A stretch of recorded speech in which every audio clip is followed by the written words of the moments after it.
Good morning, everybody. This is Diggs. It's another beautiful day out here in the Pacific Northwest, and today we're going to be talking about mobile games shutting down. There's been a lot of mobile games that have shut down, and I can only see mobile games shutting down more in the future. Let's go ahead and dig in. So, this conversation has recently been sparked because of Final Fantasy VII First Soldier. Now, I did do a review video on Final Fantasy VII First Soldier when it came out. I did play it, and a lot of the critiques I had for it were around not having a PC port, the graphics were not up to date, it just didn't feel like it was a very well executed game, and of course, there was no emulator support as well. And to no surprise, at least on my part, the game ended up failing, and effectively it has been canceled now. It is going to be ending service before it even hits its 1 year anniversary. Well, technically it will hit its 1 year anniversary, but the cancellation notice has already gone out. January 11th, 2023 is when the game will shut down. And this is a little bit disappointing, particularly when you look at the standard that was essentially set by Yoshi P, who is pretty much the man in charge of Square Enix right now, right?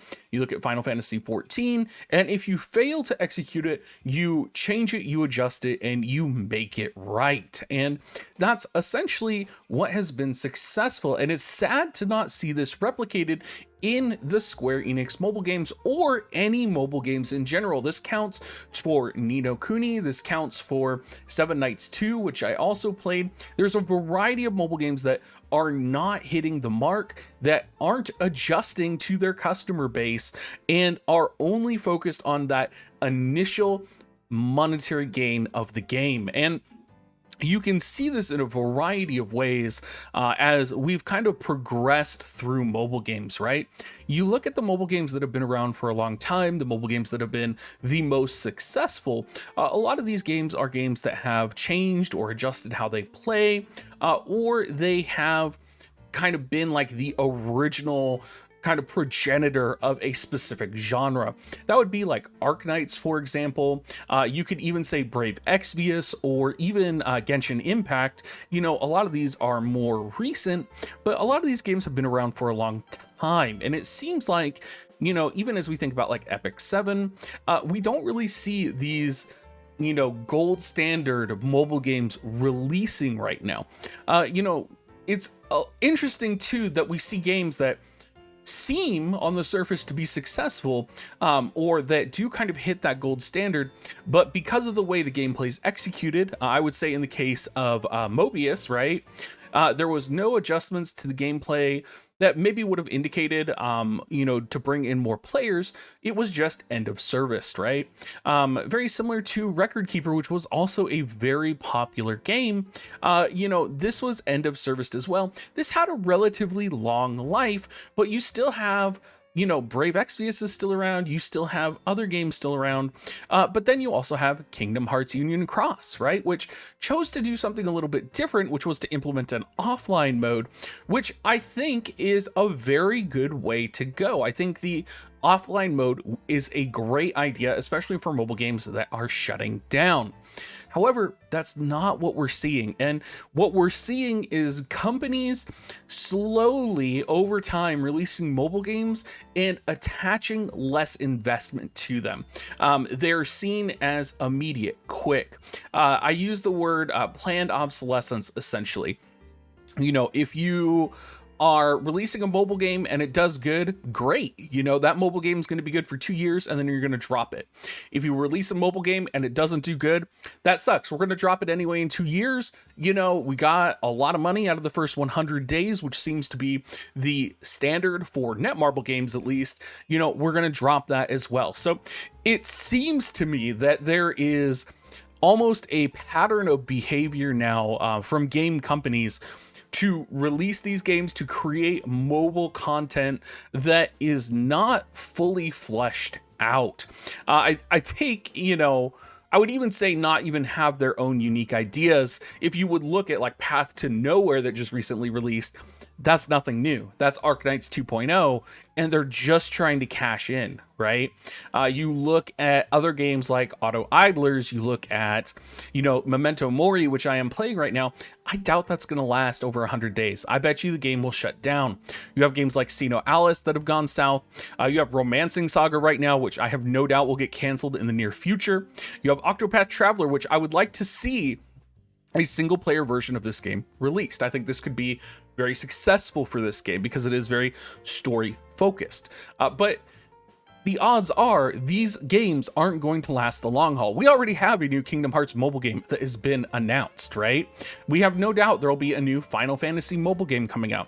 Does that mean they're going to get rid of Dissidia? Does that mean they're going to get rid of War of the Visions, right? At what point do we cut our ties? At what point does player investment not matter? These are all kind of questions that have lingered in my mind because we do seem to be in this cycle now of games lasting not nearly as long as they used to, games not being supported nearly as long as they used to be, in games that are releasing that are clearly monetary cash grabs, right? And there is an element of nostalgia factor. I think about Nier, which would be a great example of shallow gameplay, shallow experience, right? Going for that nostalgia factor and then just kind of dropping off, right? Bravely Default mobile, not too excited for that. What about Full Metal Alchemist mobile? Is that going to be any good? Is Tower of God mobile going to do anything different, right? These are kind of the questions that I'm asking as I am looking at the mobile games that are releasing, because I'm not seeing any company do anything different. I'm not seeing innovation, essentially. We're seeing innovation in terms of crypto, in terms of, trying to make more money, and say that it's for the player, right? It's pay to earn now. But while innovation is good, and while I can appreciate that, and as much as my American viewers may not want to believe that, there is a very large market for play to earn, right now we're not seeing innovation in actual game development. And that could be because we're also not seeing innovation in the actual devices that we are using, right? A phone has been a phone now for probably the last 10 years. There hasn't really been crazy amounts of innovation. So it seems like in the mobile market right now, we are at a innovation suffocation point. And to go along with that, it seems like video game producers, instead of actually investing in, building up their audience and building up their core, are just focused on pushing games out and, supporting them for the first 100 days, or even, putting them out to the global audience, supporting them in other countries. In the case of really Ni no Kuni right now, right? You see a huge amount of Southeast Asia and Thai support. And then you see almost nothing for the global community, right? Like the rest of the global community is literally just there. And, it's a interesting, weird, frustrating marketing situation that I haven't quite wrapped my head around. But it does feel like there is the difference from where we started, which was Brave Exvius, I would say Epic 7, probably Genshin Impact even, I would say Hearthstone, right? Where we started, where we have these mobile games that have been supported for a really long time, and now we're lucky if they last a year. We're lucky if they last 2 years. I'm surprised War of the Visions has not end of serviced yet. It's actually remarkable to me.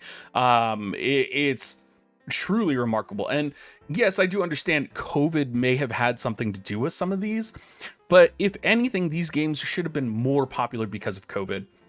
War on J and I would not have existed if it were not for COVID, right? So COVID definitely did good things for the mobile market.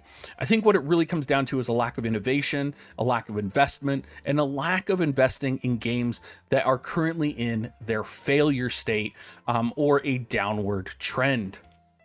Anyway, everybody, thank you so much for watching. I hope you guys all have a great rest of your day. Let me know what you think down in the comments below, and have a great rest of your day.